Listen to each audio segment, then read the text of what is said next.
What's up, everyone? It is the Loki Monster here, and oh my gosh, guys, what is up with this update? I know a lot of you still cannot see the NPCs, and if you're still stuck in this situation, make sure that you put in a ticket with customer support. But in the meantime, even if you are stuck, you can start farming soul gems right now. So today I'm going to share the information I learned farming soul gems. Now, what are soul gems? Well, we're going to start off here with Rider Everready.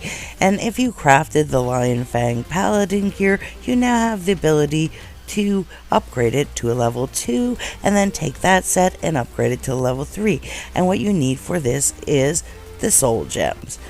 So you need a certain amount for the first set, and then you'll need double that for the level 3 set.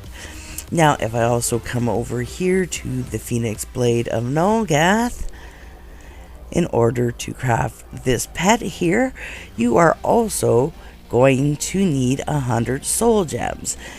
And if we come over here and talk to Throck, we'll see in his menu, he now has a Phoenix gear crafting, and for the first level of the Phoenix gear, which is the Phoenix Paladin, and also the Phainal variation of it, you actually won't need any gems. But when you go to the second level, as you can see, you're going to need the gems, and then again when you go to the third level, you're going to need twice as many soul gems to upgrade each of these pieces, just like the Lion Fang Paladin set. So, where do you get soul gems? Well, we're going to head on into the Oversoul. And, huge lag spike just turned me around. And, we're going to come up here anyways. And oops, I always get stuck on that too. I wish they'd remove that bump. And we're going to come down here and see Skew, because he has some new quests. And if you have the Skew pet like I have here, he has all these quests, and you'll be able to hand them in on the go. So Skew actually has some new crafting as well. So if we look under looking for more power, you'll see the 8th Betrayal Blade of Nulgath Companion. So I'm just going to click on that, and as you see, you need soul gems for this. And this isn't just a pet that follows behind you, this is actually a quest pet. Now, we also have the Abaddon's Cruelty, and for that, you will also need 150 soul gems. You see how they're adding up now, guys? And with that one, you will get the sword as well as the cosmetic version. Now, I'm going to just preview them for you so you can check them out. So this is the pet here, and it's going to have quests to further empower itself, but be warned, it's ultimately going to betray you. And then we have the Abaddon's Cruelty here, and the only reason these are locked right now is because I haven't gotten to level 44 yet. I took some time off, and this is the Abaddon's Cruelty. Very nice looking sword. And AQ Worlds players will be really familiar with this sword. Also, we have under Skew's Dark Deals, we have the Soul Gems quest. But first, I'm just going to quickly mention that Skew has some new quests to help you earn some more contracts of Nulgath as well. So I'm going to click on Soul Gem quests up at the top, and as you can see, there are 4 different quests. Now, the first one here is to defeat 50 Fiendish Makai, and that will earn you 5 Tainted Gem and 5 Soul Gems. And there's also one here for the Fiend Mage, and you'll get the same amount, and also for the Redead, and then lastly for the Fiend Sneebles boxes. So as you can see, that is not a lot of gems for killing a lot of monsters. Don't worry, because fortunately, you're going to actually be making most of your gems by the ones that actually do drop. Now, these drops are random, and it can be few and far between. It seems to go like feast or famine. So in order to be able to do the quest faster, I really advise pirating up if you're going to farm them this way. And If you're going to farm in this area, the perk of farming in this area is there's a chance that one of the minor void knights will spawn in this center circle. Now, this doesn't happen very often, but the abandoned ruin is needed to craft a lot of this stuff. And on top of that, the ones here only drop a partial one, so you're going to need 2 from here. And then on top of that, it's RNG if one even drops at all. I killed several here and only have 1/2 a shard to show for it. So I don't really recommend farming in this location because a lot of the mobs are really spread out and you're going to just sit here waiting for something that's on a timer.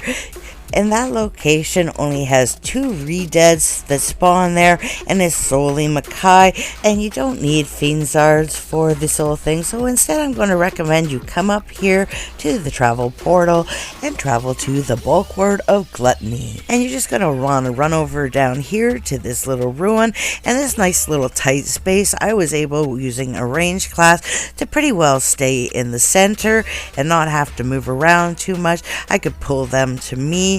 Now, this is also a great party location, as in you could have 2 people in this room and 3 in the bigger room that's a little further on, and really farm fairly fast here. And there's a variety of ones here. Now, like I said, there's no Fiend's here or Makai. Now, I know some people like to get the Fiend's because they're doing the DS quest at the same time, but you can be doing 3 quests for the soul gems, and you could also, as a bonus, pick up these glutinous bones and actually craft the mage 2 set, because believe me, you'll have enough. And the mobs up here actually have less hit points than the mobs down in the soulless, making them way easier to kill. But there is one last location that I tested out, and I swear by it, guys. This is the fastest way, and you guys are gonna think that I'm absolutely nuts for suggesting this, because you won't be really doing any of these quests at all. So I'm just going to go to the portal here, and I'm going to go to the Endless Vex. And you might be thinking, Loki, I don't see no mobs here. But guess what, guys? There's a dungeon here. So we only ran this dungeon once quickly during the storyline. I don't know if any of the rest of you ran it again, but I did a second time only to see if there was additional content on that update, but there wasn't. And from running it last night for quite some time, I actually discovered that this is actually 3 different dungeons. It's sort of like if you go to Doomwood Forest and run one of the 2 dungeons there, where it has different instances, you don't know which one you're going to get. So first off, we have this straightforward one. This one's just full of the chronomancers, and yes, they do drop the gems, and the drop rate here for the gems is about the same. But the whole point of doing this is the time beast at the end. And I also like this because of the variety of having to have to navigate through a dungeon instead of just sitting there and zombie farming, because I feel like a zombie and get so bored so quick that way. So this is what I call the Chronomancer version, and it's straightforward, just follow straight through. Now this version here has more mobs and a lot more turns. It's a lot longer, so you do actually make a few more gems, but that one takes a little bit longer. And there are a few Makai in this one. The first one only has 2 at the very start, and the Chronomancers are fighting them for some reason.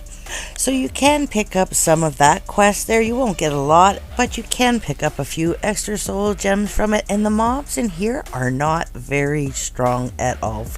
And you simply just follow the path all the way through, just like the first one. And then there's finally the one that is got no mobs at all, but it has multiple paths you can take, but only one way through. So first you're going to take a left here, and then you don't have to worry about it. Just follow the path all the way through. I'm just going to do a little quick edit here until you reach another crossroads here, and then you want to go left again.